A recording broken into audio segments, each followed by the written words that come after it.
250 से ज्यादा लड़कियों के साथ रेप, वो भी एक ही जगह पर और बहुत कम दिनों के अंदर। क्या आपने सुना है इसके बारे में? नहीं सुना होगा, आपके पेरेंट्स ने भी नहीं सुना होगा। नमस्कार, मेरा नाम है सार्थक। आज मैं बात करना चाहूंगा अजमेर रेप केस 1992 की, as known as India's biggest sex scandal.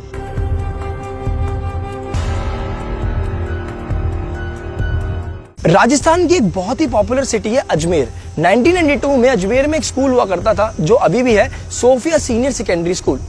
इसी स्कूल की 9th क्लास की एक लड़की को आउटसाइडर फारूक चिश्ती अपने प्यार में फंसा लेता है, ट्रस्ट बिल्ड करता है और घूमने फिरने जाते हैं, बहुत अच्छा दोस्त बन जाता है और एक रिलेशनशिप में आ जाता है।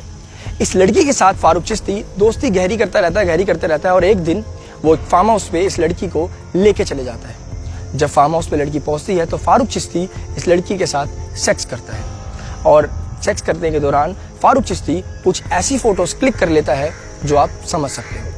उन फोटोज के बेसिस पर फारूक चिश्ती क्या करता है, उसी लड़की को दिखाता है कि ये मैंने फोटो क्लिक करी है, अगर आप अपनी दूसरी किसी फ्रेंड को कल यहाँ पर लेकर नहीं आए तो मैं इस फोटो को लीक कर दूंगा। और यहीं से शुरू होता है इंडियाज बिगेस्ट सेक्स स्कैंडल। जब फारूक चिश्ती को लगता है कि ये जो गेम है ये बड़ा होता जा रहा है, तो फारूक चिश्ती अपने साथ और लोगों को शामिल कर लेता है। टोटल 18 लोग इसमें शामिल होते हैं, लेकिन जो 3 प्राइम मेंबर्स होते हैं वो फारूक चिश्ती, अनवर चिश्ती और नफीस चिश्ती होते हैं। अब होता यह है कि ये जो सारी गैंग होती है ये स्टूडेंट्स को बोलती है कि आप अपने रिलेटिव्स को भी लेकर आओ, सिर्फ अपने स्टूडेंट्स के फ्रेंड्स को नहीं, रिलेटिव्स, अपनी भाभी को लेकर आओ, अपनी बहन को लेकर आओ, और ये प्रोसेस चलता रहता है। जब स्कूल की स्टूडेंट्स अपनी और दोस्तों को लेकर आती है स्कूल की, तो ऐसा एक अटपटी चीज मिलती है जानने को, वो ये होती है कि अगर कोई स्कूल की फ्रेंड अपनी किसी मुस्लिम फ्रेंड को लेकर आती है, क्योंकि स्कूल में तो हर रिलीजन के बच्चे पढ़ते हैं, तो वो जो गैंग होती है वो मुस्लिम लड़कियों को साइड कर देती है कि आप जाओ। तो धीरे धीरे करके एजेंडा समझ आता है कि उस गैंग का एजेंडा था कि वो सिर्फ हिंदू लड़कियों के साथ ही रेप करेंगे। अब लड़कियों के अंदर इतना खौफ डाल दिया जाता है ना कि लड़कियां कंप्लेंट भी नहीं करती। कंप्लेंट तो बहुत दूर की बात है, अपने फैमिली मेंबर्स तक को नहीं बताती। तो आप सोचोगे कि ये केस खुलता कैसे है। मैं बताता हूँ कि ये केस खुलता कैसे है। जब उस स्कूल की लड़कियां जिनके साथ रेप हुआ है वो सुसाइड करना शुरू कर देती है, तब लोगों की समझ में ये आता है कि कुछ तो हुआ है स्कूल के अंदर, क्योंकि एक ही स्कूल की इतनी सारी लड़कियां मतलब बहुत जल्दी कम टाइम में सुसाइड कर रही है, तो ऐसा क्या हो गया। यहाँ से इस केस की जो है वो मतलब पन्ने खुलने शुरू हो जाते हैं, और जब पन्ने खुलने शुरू होते हैं तो बहुत ही भयानक, शर्मनाक और डरावने सच सामने आते हैं। जब एक केस खुलता है तो सामने ही आता है कि फारूक चिश्ती अजमेर की ख्वाजा मोइनुद्दीन चिश्ती दरगाह, जिसे आप अजमेर शरीफ दरगाह के नाम से जानते हो, वहां के केयरटेकर्स के परिवार का सदस्य होता है और यूथ कांग्रेस का प्रेसिडेंट होता है। जिन 200 से ज्यादा लड़कियों के साथ रेप हुआ होता है उनमें से काफी लोग सुसाइड कर लेते हैं। बहुत सारे जो लोग होते हैं वो तो डर ही जाते हैं, वो तो आगे नहीं आते। मुश्किल से 12 लड़कियां हिम्मत करके आगे आती है और इस केस को प्रोसीड करती है, लेकिन उन 12 में से 10 लड़कियां भी आखिरी में डर के छोड़ देती है, यानी बैकआउट कर लेती है। बचती है सिर्फ 2 लड़कियां। उस 2 लड़कियों में से भी एक ही लड़की अंत तक जाती है और वो अकेली लड़की उस गैंग के 18 लड़कों को पहचान लेती है।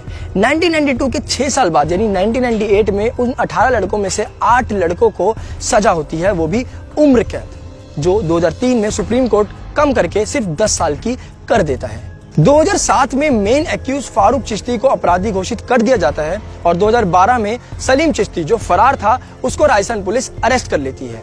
2018 में सोहेल गनी चिश्ती सरेंडर कर देता है खुद ही पुलिस के आगे।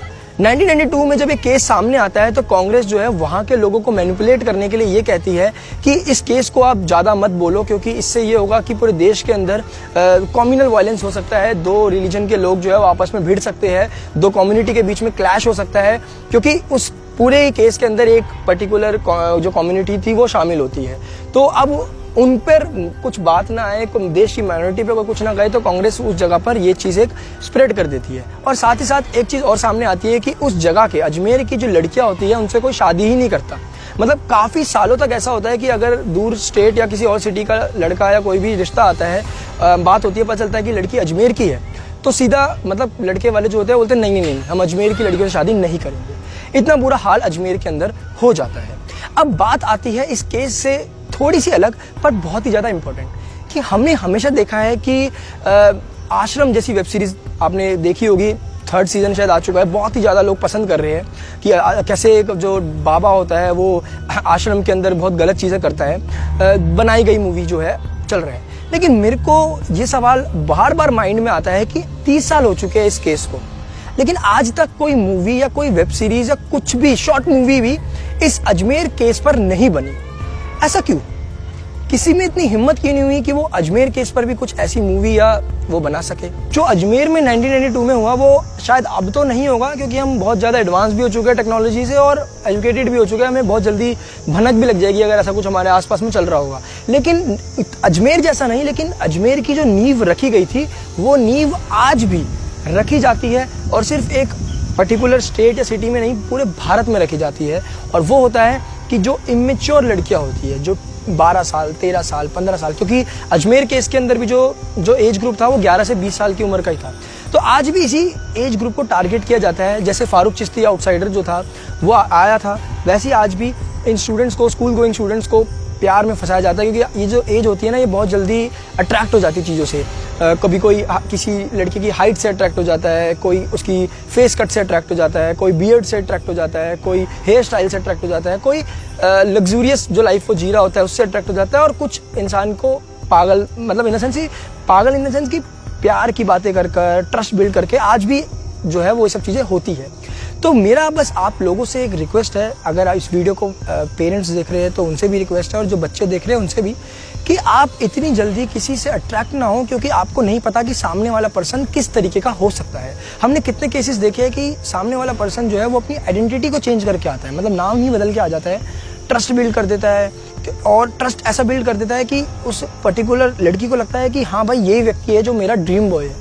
और उसके बाद जो फारूक चिश्ती ने किया वो भी करता है। शायद फारूक चिश्ती ने जो किया उसके जैसा वो एक स्कैंडल नहीं चला सकता, लेकिन हाँ वो एक लड़की के साथ तो एटलीस्ट वो जो चीज़ है वो करी उसने, जो 1992 में वैसी ही चीज़ आज भी होती है। मैं अंत में बस इतना ही कहूँगा कि आपकी फैमिली में या आपके आस पड़ोस में अगर इस एज ग्रुप के बीच में जो लड़कियाँ पढ़ रही है, उनसे आप बात करें, उनको जानें, और अगर आपको लगता है कि वो इस तरीके के कुछ ट्रैप में फंस रही है तो उनको उस ट्रैप से निकालने में मदद करें। धन्यवाद।